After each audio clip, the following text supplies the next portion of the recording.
حقك. الحمد لله ما حد بياخذ منك رزقك. هدي وارتاح تابر واطمح من حقك. بس بلاش العين، لا لا لا ما تسوى الدنيا بضيق خلقك. الحمد لله ما حد بياخذ منك رزقك. هدي وارتاح تابر واطمح من حقك. بس بلاش. السلام عليكم ورحمة الله وبركاته.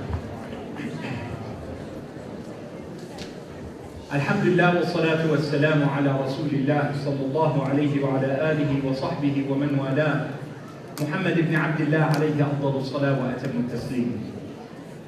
We're going to turn our attention to another significant prophet and messenger of Allah subhanahu wa ta'ala. He is the son of a prophet. He is the son of Yaqub alayhi salam, and he is one of the prophets of Allah who has been honored with a chapter of the Quran being named after him. And we turn our attention to Prophet Yusuf alayhi salam. Every chapter in the Quran, when it is looked at individually, has one particular theme in it that is stressed. And if I was to give you an example, other than Surah Yusuf, for example, Surah Al-Baqarah, if I was to ask you in one word, what is the theme of Surah Al-Baqarah, in one sentence, give me what you estimate the surah, its whole, all of those 200 some odd verses, what are they all about? What is the one thing that joins the surah from its beginning to its end? And the answer is in the chapter's name and in the incident of Al-Baqarah. Bani Israel, under the leadership of Musa alayhi salam, whenever they would be asked by Allah to do something, they would question it. They would try to apply what they thought to what was divinely revealed. And the theme of Surah Al-Baqarah is very simple. Idbahu baqarah, slaughter a cow. A man was killed. They want to know who killed him. Moses alayhi salam, ask your Lord Jalla wa ala. Musa asked Allah, Allah speak through Musa. Musa, say this to them. Only response, first response, slaughter a cow. قالوا أتتخذنا هزوا? Are you mocking us? That's the theme of the surah. And it's the same theme that Allah wished to teach our ummah. That when there is a contradiction between our aql, what we can't understand, and the naql, the revelation that is given, we perform the revelation, what was ordained and given to us, until Allah gives us clarity. Not because you don't understand the wisdom of being thirsty and hungry in the day for 30 days in this particular time in the year, it's Ramadan. Well, I don't understand it. No, do it.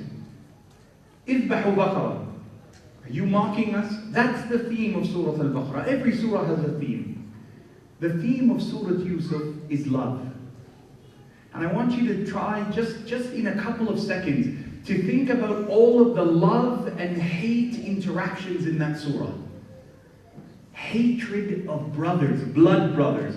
Wallahi, there isn't a single one of us in this room who does not know, may Allah protect us from experiencing, who does not know or has not heard of a family where there is a dispute amongst blood brothers. And it could be something, someone owns a mango tree back home, and I want half, because this is my great-grandfather's mango tree. Dispute. They hated their blood brother to such a degree that they kidnapped him, lied about him, almost murdered him. قال لا تقتلوا يوسف. But one of them came to his senses and said, don't kill Yusuf. But don't let him go. ألقوه في غيابة الجب يلتقطه بعض السيارة إن كنتم فاعلين.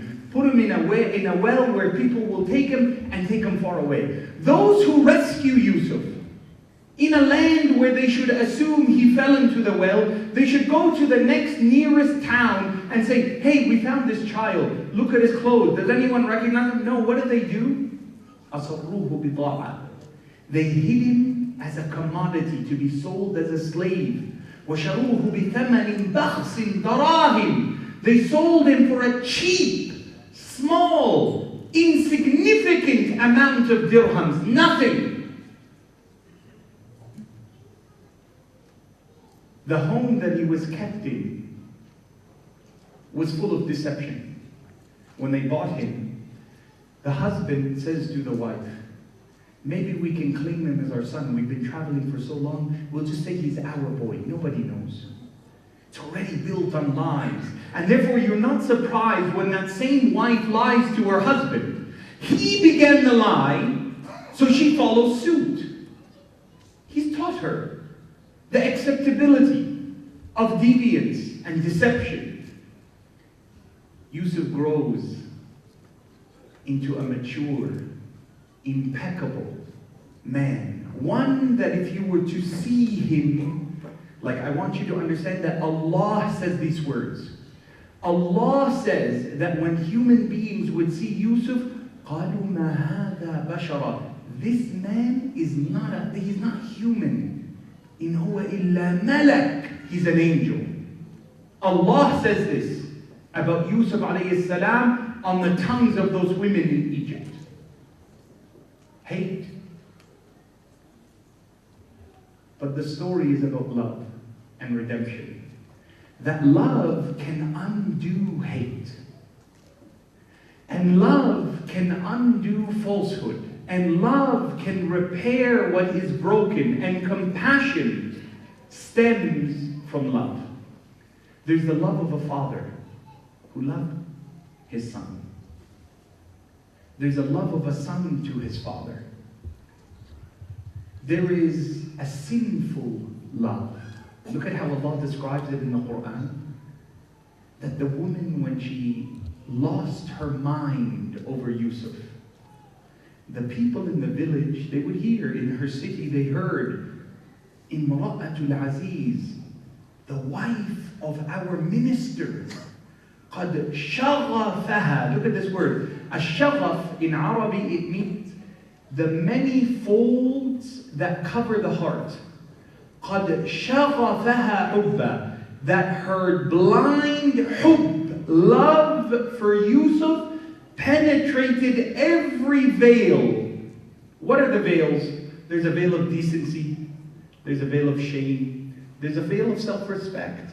Could you imagine if you came and the man, you're above him in place, above him in status, above him in wealth, and time and again you invite him to yourself, he refuses. So I lock the doors, so he jumps out a window. So I send the workers away, I barricade everything. He talak. I prepared everything. There's no escape today, ya Yusuf. قَالَ مَعَاذَ اللَّهِ. I seek protection with Allah. We say, أَعُوذُ بِاللَّهِ. I seek protection, refuge with Allah. He said, قَالَ مَعَاذَ اللَّهِ. إِنَّهُ رَبِّي. It's your husband, he's my master. Even though I desire you, even if I would want to, I can't betray him. أحسن مثواي. He's always treated me well. There's two kinds of love. The first love, the Prophet ﷺ describes it. He says, لا تفرقوا. Don't ever separate two people who love one another. You would say, whoa, this is a beautiful hadith. SubhanAllah. All the sisters are like, is that Bukhari, Sheikh? Is that Bukhari? It is Bukhari. بَيْنَ مُتَحَابَّيْنِ. See, a man came to the Prophet ﷺ and he said to him, Ya Rasulullah, I have raised ﷺ this orphan girl like my own from the day she was born. She was orphaned and I cared for her. And now that she is older and I have invested my time and energy and money in her, I want to choose the best man. وَقَدْ اخْتَطَبَهَا. Two men have come to propose. One of them is a wealthy man, a kind man, a respected man, a good believer.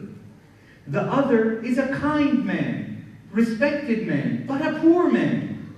But she loves the poor man and doesn't love the wealthy man. Can you talk to her, O Messenger of Allah? Sallallahu alayhi wa sallam. Prophet of Allah refuses, no. He says, so what should I do, O Messenger of Allah? The Prophet never, sallallahu alayhi wa sallam, in these circumstances, in the matters of love, would give orders in that sense. He would say, and he simply says to him, in my knowledge, in what I know, do not separate two who love one another. Sallallahu alayhi wa sallam. So who did he prefer for her? The poor man.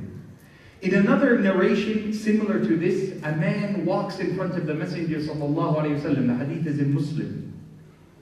And he says to the Sahaba seated with him, how do you estimate this man? What do you think of him? قالوا يا رسول الله صلى الله عليه وسلم, this man is from the best of us, the son of the best of us. إن نصحنا قبلنا, if he gives me advice, I would listen to him. وإن شفع, and if he speaks on behalf of someone, I will go with what he wants me to do. وإذا اختطب, and if he comes to ask for my daughter or my sister or someone related to me, I would be honored. The Prophet was silent, sallallahu alayhi wa sallam. Another man a while later walks by and he says, sallallahu alayhi wa sallam, what about this one? قالوا يا رسول الله صلى الله عليه وسلم إنه فقير. This man is a poor man, not like the other man. If he gives me advice, I wouldn't listen.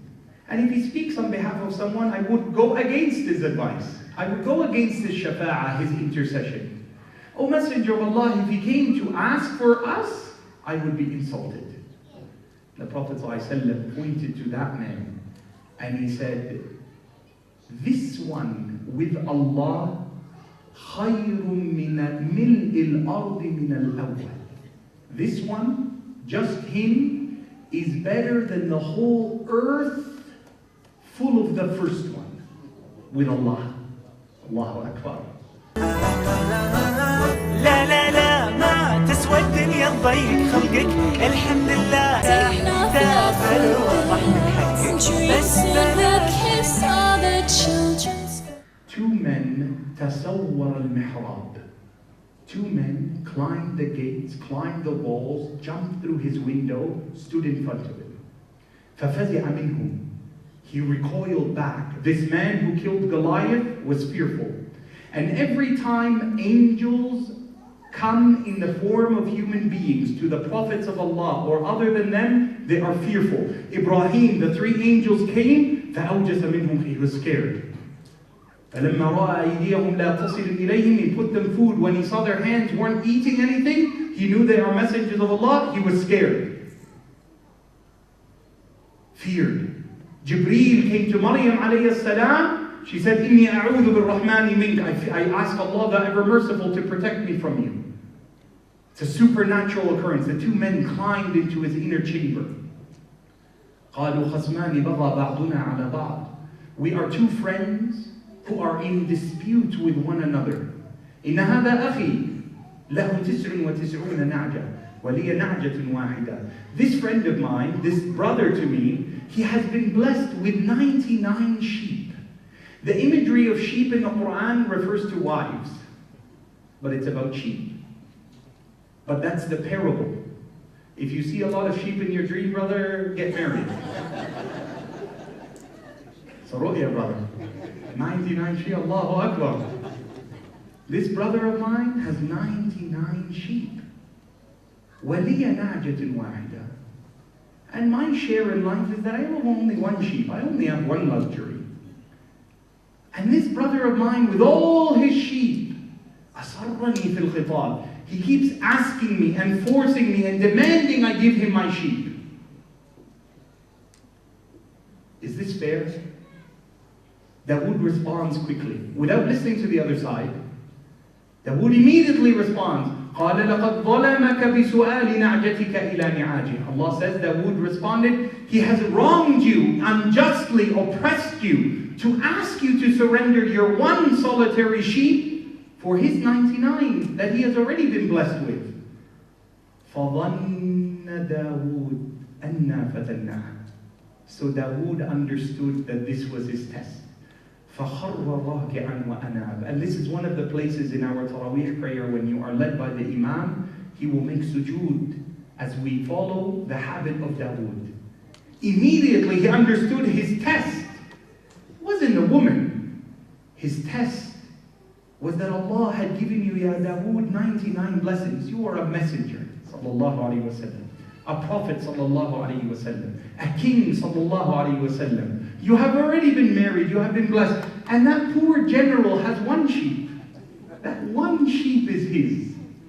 And you thought of it. فَخَرَّ رَاكِعًا وَأَنَابَ. Ya Dawood, Allah speaks to him. إِنَّا جَعَلْنَاكَ خَلِيفَةً فِي الْأَرْضِ فَاحْكُمْ بَيْنَ النَّاسِ بِالْعَدْلِ وَلَا تَتَّبِعِ الْهَوَى فَيُضِلَّكَ عَنْ سَبِيلِ اللَّهِ. Dawood, I have honored you in this earth. I have blessed you with many things. So don't let your hawa, your desire overcome you, or else you will fall off the path. Allahu Akbar. Important lessons. You take the lesson that it doesn't matter how big your iman is, how much knowledge you have, how much wealth you've been given, how much opportunity is still lies before you, how happy you are, that fitna when it comes to you can render you obsolete, can make the pious sinful. Don't ever لا تركن إلى الدنيا. Don't ever let your guard down in this dunya. It's a lesson. Secondly, wish for others good as you wish it for yourself. The Prophet ﷺ, he's taught us, in one of the messages of Surah Al-Kahf is to continuously Ma sha Allah, to say this is something Allah willed for you, Allah has blessed for you. For me, Allah has blessed this for you, Allah has blessed that. To say Ma sha Allah, la quwwata illa billah, no power is there except what is given by Allah. No one attains to anything except what Allah has ordained. Now in our books of tafsir, the general actually does get martyred. And Dawood does marry this woman. And from her comes Sulaiman alayhi salam. And although we may be tested with something, it doesn't mean it's no longer accepted. It's a very important lesson. Not because something, that initial instinct, you hear it from the words of our Nabi Muhammad sallallahu alayhi wa sallam, not to separate the one who has love. And you say, Brother Yahya, that look is a look of love? Yes, we believe in that in our deen. We believe in our deen that sight is a window to the soul, and that the souls can connect with one another with Allah subhanahu wa ta'ala's blessing. And that al-arwah jundun, the souls are regiments and platoons in the forelight before we arrive, where we recognize one another. And that blessing can come out of error in that regard. Our next prophet, naturally, is Sulaiman alayhi salam. Sulaiman's love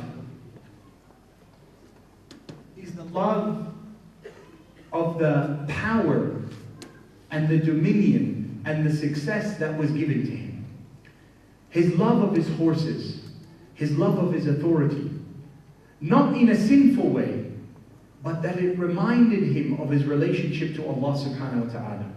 And we look once again to Surah Sad and other chapters in the Quran, where Allah describes this moment, where Prophet Sulaiman alayhi salam was sitting at the time of Asr, and he used to love watching his horses gallop and run. And the horses ran from one place to the next, from one side of the horizon to the next. And Sulaiman alayhi salam is sitting there observing them, watching them, running, racing, galloping. And he became distracted that Asr approached. Asr came to an end. Maghrib approached. And Allah records the words of Sulaiman. He said, إِنِّي أَحْبَبْتُ حُبَّ الْخَيْرِ عَنْ ذِكْرِ رَبِّي حَتَّى تَوَارَتْ بِالْحِجَابِ.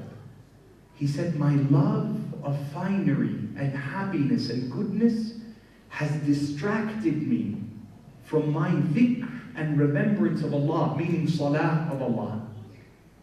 Now I want you to think about this moment from the life of Sulaiman alayhi salam. What do you love? See, Allah warns us about love. He said that there are people who love certain things, يُحِبُّونَهُمْ كَحُبِّ اللَّهِ. They love them, esteem them, almost worship them in a way that is only and to be only reserved for Allah subhanahu wa ta'ala. وَالَّذِينَ آمَنُوا, but those who possess faith, أَشَدُّ حُبًّا لِلَّهِ, are more committed in their love for their Creator, Allah subhanahu wa ta'ala. What do you love? Who do you love? And have you proved it? You know, we all say, well, I love Allah. I love Muhammad sallallahu alaihi wasallam. But that's not enough. What does your love for Allah denote? And here's this example from the Quran, not just from any man, but from a prophet of Allah who was given as he asked. He said, رَبِّ آتِنِي مُلْكًا لَا يَنْبَغِي لِأَحَدٍ مِّن بَعْدِي. Oh Allah, give me a dominion that no one is fit to contain and to hold and to be given to anyone after me. He controlled the jinn. He could converse with all that exists in the animals.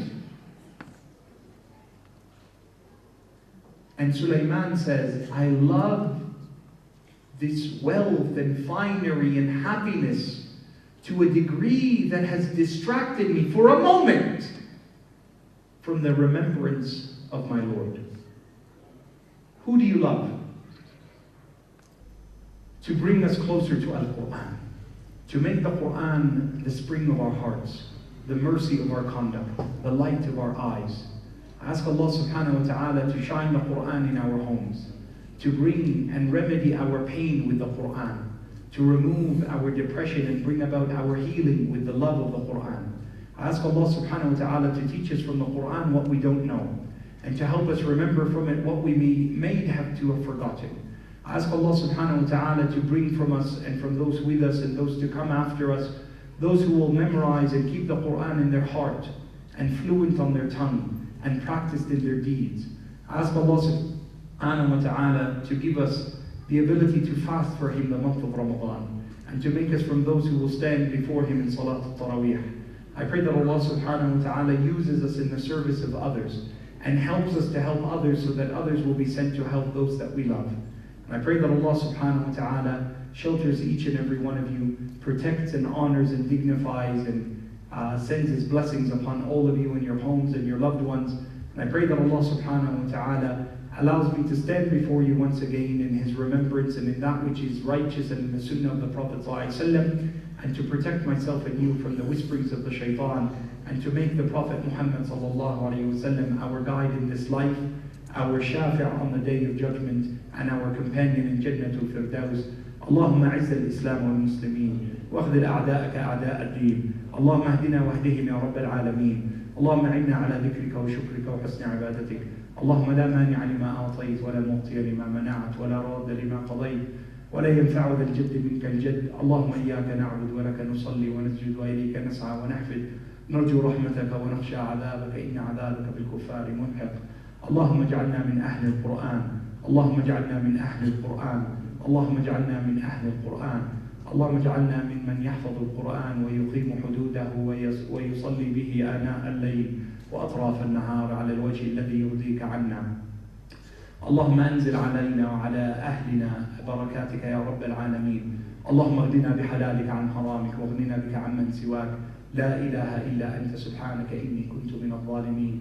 اللهم صل على محمد وعلى آل محمد كما صليت على إبراهيم وعلى آل إبراهيم. اللهم بارك على محمد وعلى آل محمد كما باركت على إبراهيم وعلى آل إبراهيم في العالمين إنك حميد مجيد. It is my honor and privilege to have been with you. May Allah subhanahu wa ta'ala allow you to remember me in your dua. Wassalamu alaikum wa rahmatullahi wa barakatuh. I hand you back to my uncle Idris. لا لا لا ما تسوى الدنيا تضيق خلقك.